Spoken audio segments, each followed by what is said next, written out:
Hello dear students, आज के इस वीडियो में हम पढ़ने जा रहे हैं कि एग्जाम्पल जिसको हम डिस्क शेड्यूलिंग एल्गोरिथम्स में FCFS एल्गोरिथम से सॉल्व करेंगे और फिर इसी क्वेश्चन को जो हम shortest seek time first algorithm से भी सॉल्व करेंगे। तो देखते हैं दोनों में क्या डिफरेंस है और एक एक डिटेल्स इसको समझेंगे इस वीडियो में। तो क्वेश्चंस पहले न्यूमेरिकल हम यहाँ देखते हैं।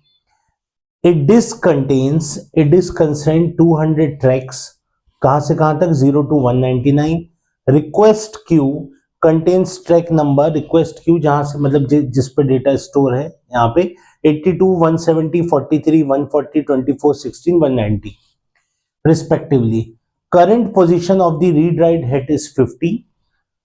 Calculate total number of track movements by read and write head. तो पहले इस क्वेश्चन को समझते हैं। हमें पता है कि एक डिस्क में इस तरह का ये मतलब एक डिस्क का प्लेटर है, ये प्लेटर है और इसमें अलग अलग ऐसे ट्रैक्स बने रहते हैं, ऐसे अलग अलग ट्रैक्स रहते हैं और ट्रैक्स के अंदर अलग अलग सेक्टर्स डिवाइड रहते हैं। अलग अलग क्या रहते हैं यहाँ पे डिवाइड्स, सेक्टर्स डिवाइड रहते हैं। तो वो ये बोल रहा है कि एक डिस्क है जिसमें कितने ट्रैक्स हैं, 200 ट्रैक्स है फ्रॉम 0 to 199 और उसमें जो आपका डेटा स्टोर है वो कहाँ कहाँ कौन कौन से ट्रैक्स पे, ये ट्रैक नंबर्स दिए हुए हैं। इनिशियली जो रीड राइट हेड है, अब इसमें से अगर डेटा रीड करना हो तो यहाँ पे एक रीड राइट हेड लगा रहता है, ऐसा जैसे डिस्क के बीच में ये रीड राइट हेड है। ये रीड राइट हेड ऐसा मूव करता है और जहां जहां जो रहते हैं, जहां ट्रैक्स पे डेटा है उसको रीड करता है।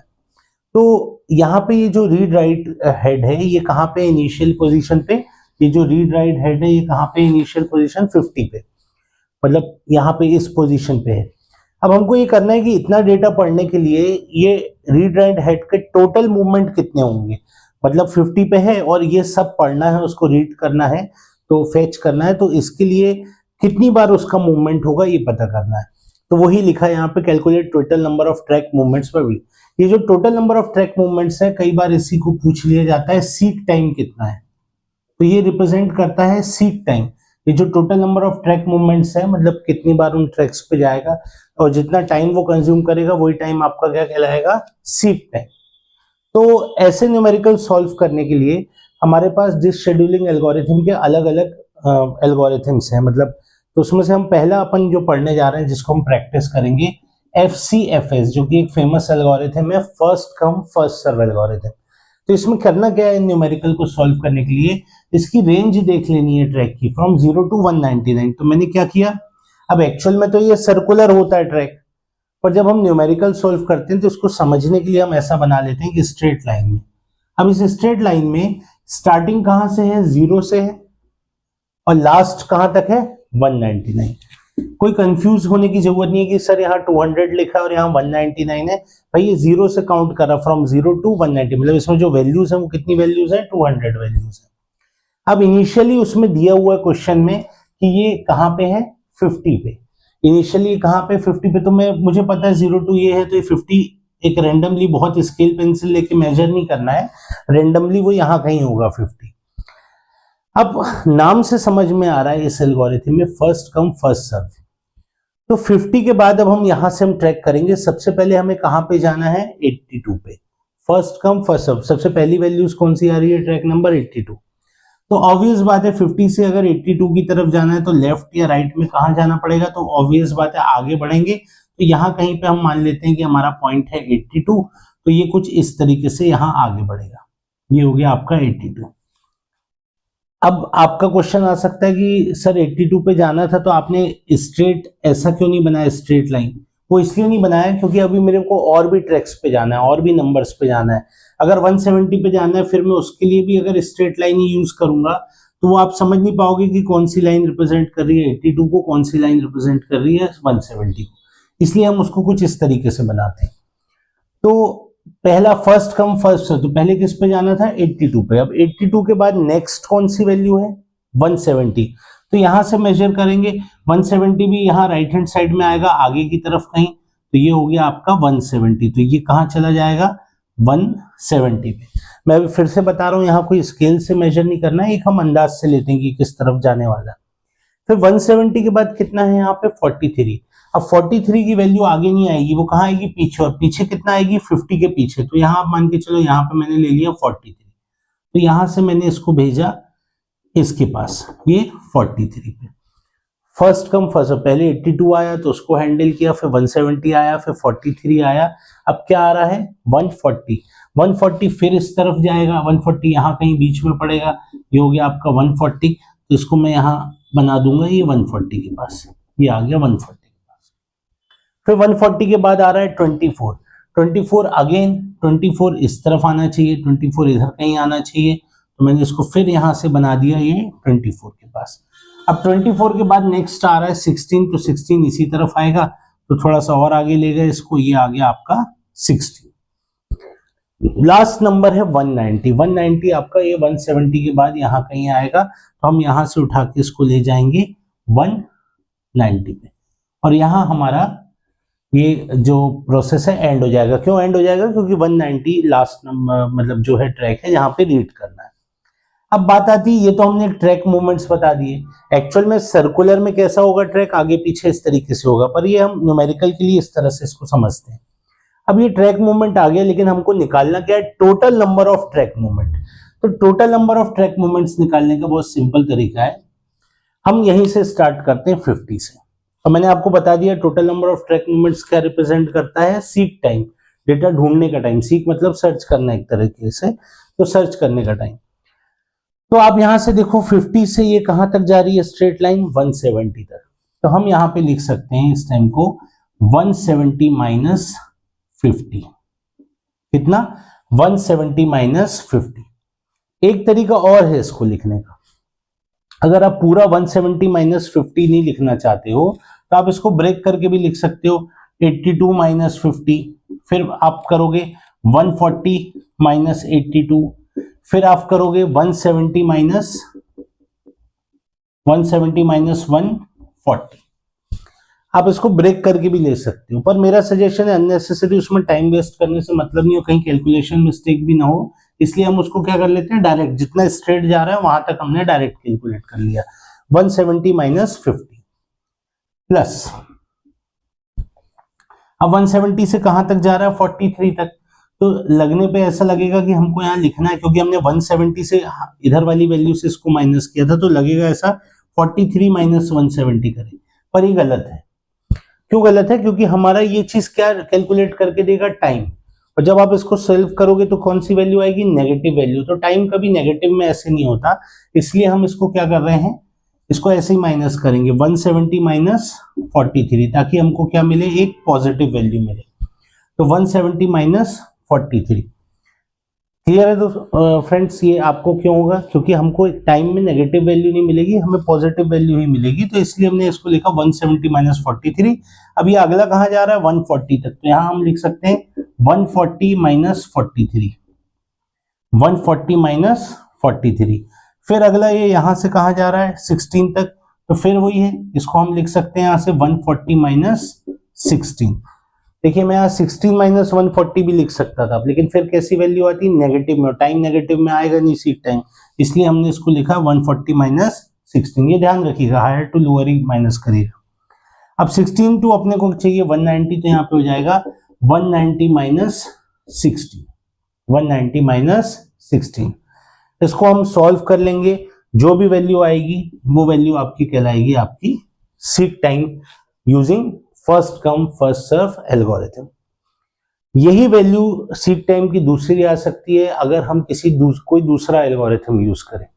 तो अभी इसी न्यूमेरिकल को मैं सॉल्व करूंगा, एक बार आप चाहो तो इसका स्क्रीनशॉट ले लो।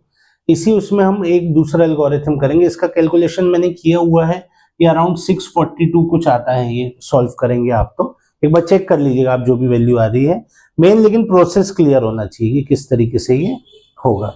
तो ये आया first come first serve algorithm से। अब इसी क्वेश्चन को हम किसी दूसरे एल्गोरिथम से सॉल्व करते हैं, तो चलिए देखते हैं इसको। इसमें अगर कोई डाउट हो तो आप कमेंट बॉक्स में लिख के पूछ लीजिएगा, ये सॉल्व कर लेंगे। अब हम इसी क्वेश्चन को करने जा रहे हैं shortest seek time first algorithm से, shortest seek time first, short में इसको SSTF भी कहते हैं, शॉर्टेस्ट सीक टाइम फर्स्ट।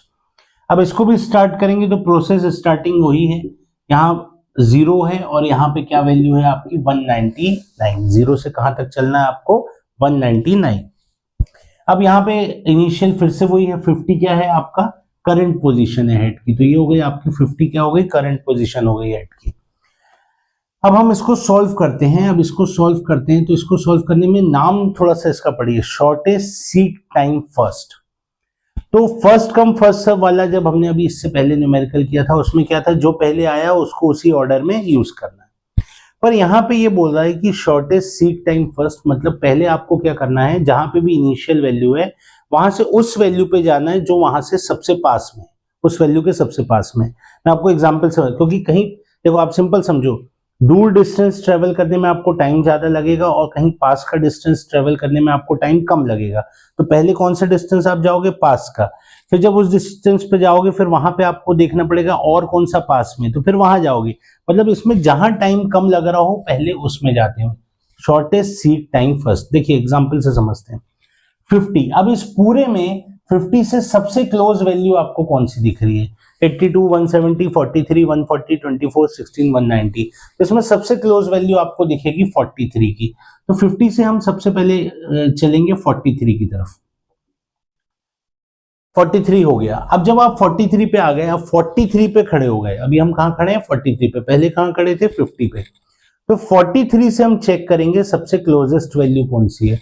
तो अगर आप देखोगे तो सबसे क्लोजेस्ट वैल्यू कितनी है, 24। तो 43 से हम यहाँ पे आगे चले आएंगे, कहाँ पे आएंगे 24।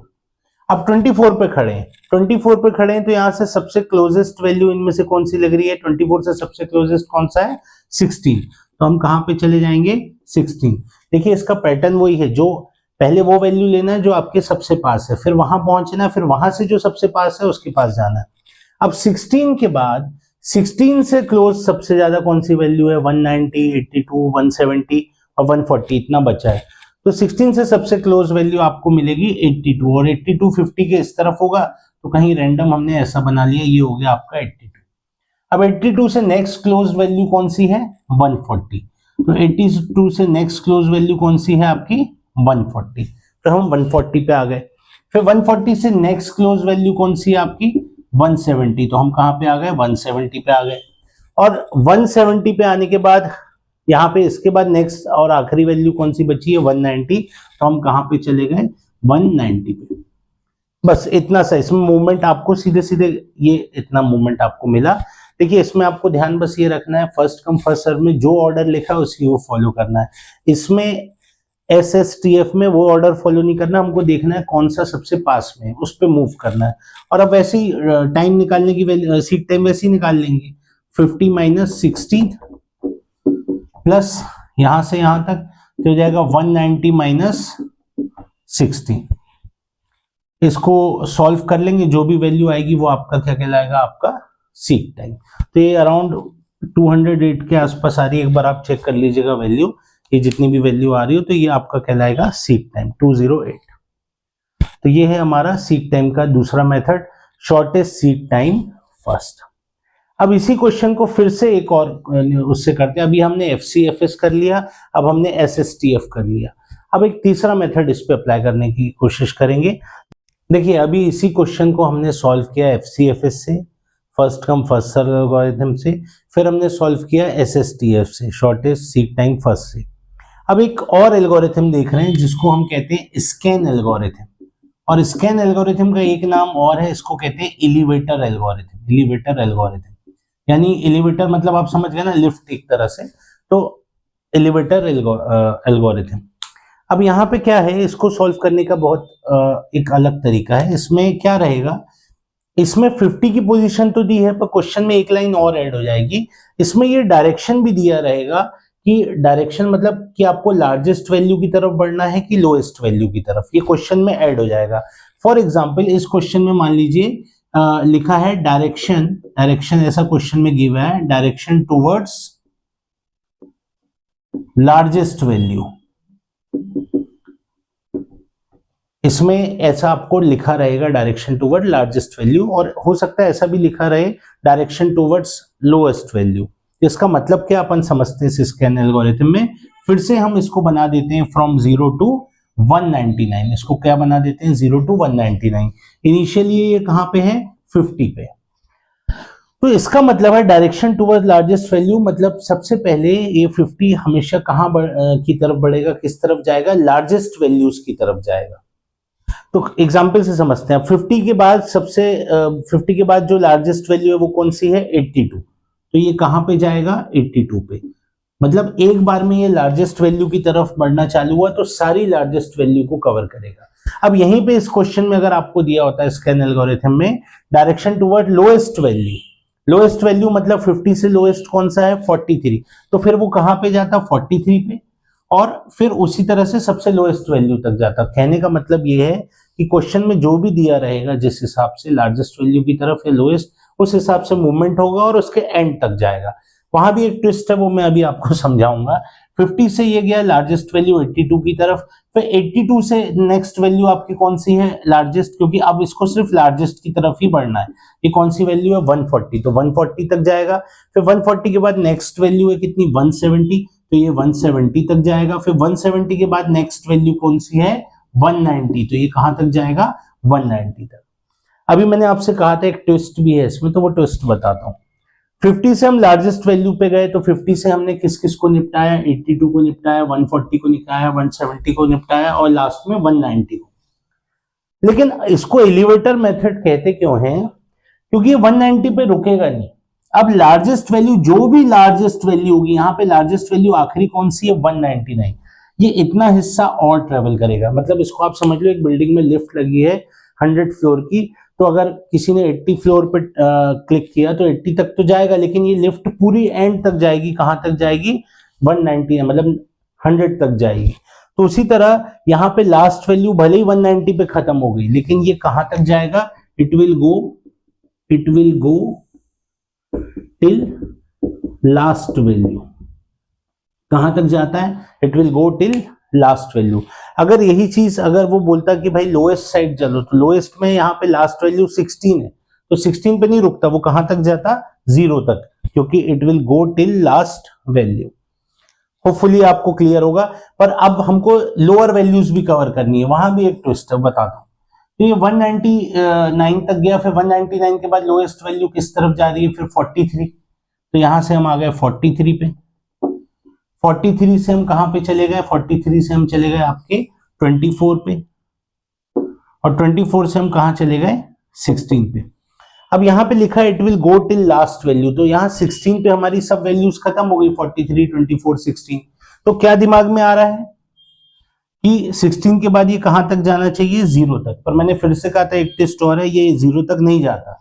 जब आप जिस डायरेक्शन में दिया है सिर्फ वहीं तक की लास्ट वैल्यू तक जाते हो, दूसरे डायरेक्शन में आप उसकी कहां तक जाते हो, इट विल गो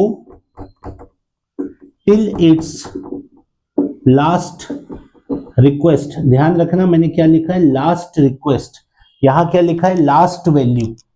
मतलब आप समझना यहां पे कहां तक जाएगा, जब वापस दूसरे डायरेक्शन में जाएगा तो जो भी लास्ट रिक्वेस्ट है, लास्ट रिक्वेस्ट कितनी है, 16, हो सकता है लास्ट रिक्वेस्ट होती 1, तो फिर ये आगे भी चला जाता है, या लास्ट रिक्वेस्ट 0 होती तो चला जाता। लेकिन कह सकते हैं हम इसको समरी में ये कह सकते हैं कि जो भी डायरेक्शन में वैल्यू में हमको जाना हो, लार्जेस्ट हो चाहे स्मॉलेस्ट, उसमें ये जाएगा तो कहां तक जाएगा, लास्ट वैल्यू तक जाएगा। और दूसरे डायरेक्शन में कहां तक जाएगा, सिर्फ लास्ट रिक्वेस्ट तक जाएगा। अगर यही चीज लोएस्ट के लिए लिखा होता तो मैं 50 से इसको लाता 16 तक, और 16 के बाद 0 पे भी जाता, क्योंकि मुझे कहां तक जाना है, लास्ट वैल्यू से। फिर 0 से हम वापस चलते तो 199 तक नहीं आते, हम कहां तक आते, 190 तक, क्योंकि वहां पे हमें कहां तक जाना पड़ता, लास्ट रिक्वेस्ट तक। तो अब इसको सॉल्व कर लें तो ये सॉल्व हो जाएगा 199 माइनस 50 प्लस ये हो जाएगा आपका 199 माइनस 60। तो इसको सॉल्व कर लेंगे, ये अराउंड 322 या कुछ ऐसी वैल्यू आती है, एक बार आप चेक कर लीजिएगा। तो ये कहलाता है आपका स्कैन एलिवेटर एल्गोरिथम, मतलब एलिवेटर लास्ट तक फुल वैल्यू तक जाएगा और बाद में कहां तक जाएगा, सिर्फ लास्ट रिक्वेस्ट तक। के बाद एक आखिरी प्रैक्टिस करेंगे इसी क्वेश्चन पे, जिसका नाम है लुक। अब लुक को मैं इसी में समझा रहा हूं, उसके लिए अलग से हम टाइम वेस्ट नहीं करेंगे। Look algorithm, look algorithm scan algorithm की ही तरह है, बस इसमें एक छोटा सा फर्क है, वो जो एक ट्विस्ट शुरू में आ रहा था उसको वो रिमूव कर देगा। इसमें भी उसका डायरेक्शन दिया रहेगा क्वेश्चन में, या तो लार्जेस्ट की तरफ या स्मॉलेस्ट की तरफ।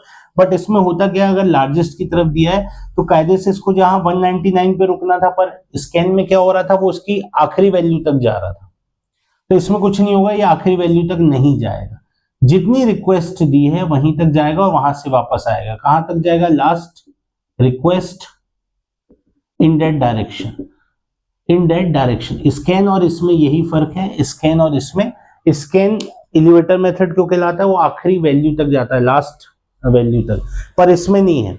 लुक और स्कैन में सिर्फ एक फर्क है, लुक भी वैसे ही चलता है, जो डायरेक्शन दिया पहले उस जगह के सबको कलेक्ट करेगा फिर दूसरी तरफ में जाएगा, लेकिन ये सिर्फ कहां तक जाता है, जितना जैसे यहाँ 190 दिया तो 190 तक जाएगा, मतलब जो लास्ट रिक्वेस्ट दी है इसमें दोनों कंडीशनों में लास्ट रिक्वेस्ट तक ही जाता है। तो ये मेथड कहलाता है आपका लुक मेथड। इस पर मैंने ज्यादा टाइम वो नहीं किया, क्योंकि स्कैन अगर आपको समझ में आ गया है तो स्कैन और लुक में सिर्फ एक फर्क है कि लुक में लास्ट वैल्यू तक ना जाके वो सिर्फ कहां तक जाएगा, जो रिक्वेस्ट दी हुई है। ये स्कैन से और इजी है, आप समझ लीजिए, मतलब एलिवेटर वहीं तक जा रही है जिस बिल्डिंग पे प्रेस की गई है, जिस फ्लोर पे प्रेस की गई। इसको भी हम निकाल सकते हैं, 190 माइनस 50 और 190 माइनस यहाँ पे 16 हो जाएगा, वैल्यूज आपको सीक टाइम की वैल्यू मिल जाएगी। तो इस वीडियो में हमने FCFS, SSTF, स्कैन और लुक एल्गोरिथम से एक ही क्वेश्चन को सॉल्व किया और देखा कि मल्टीपल सीक टाइम्स आते हैं। तो इससे पता चलता है जब इसको प्रैक्टिकली अप्लाई करते हैं तो एज पर हमारी नीड या एज पर हमारा जो नीड होता है सिस्टम का, उसके अकॉर्डिंग से एल्गोरिथम के बेस पे रीड राइट हेड मूव करता है। होपफुली आपको ये टॉपिक क्लियर होगा। अगर इसमें कहीं पे भी इन चारों एल्गोरिथम में न्यूमेरिकल सॉल्व करते में डाउट हो तो आप कमेंट बॉक्स में लिख के पूछ लीजिएगा, मैं उसको क्लियर करूंगा। एंड अगर आप यहाँ तक अभी तक देख रहे हैं तो होपफुली आपको सब समझ आया होगा, तो चैनल को लाइक, सब्सक्राइब और शेयर जरूर करिएगा। Thanks for watching.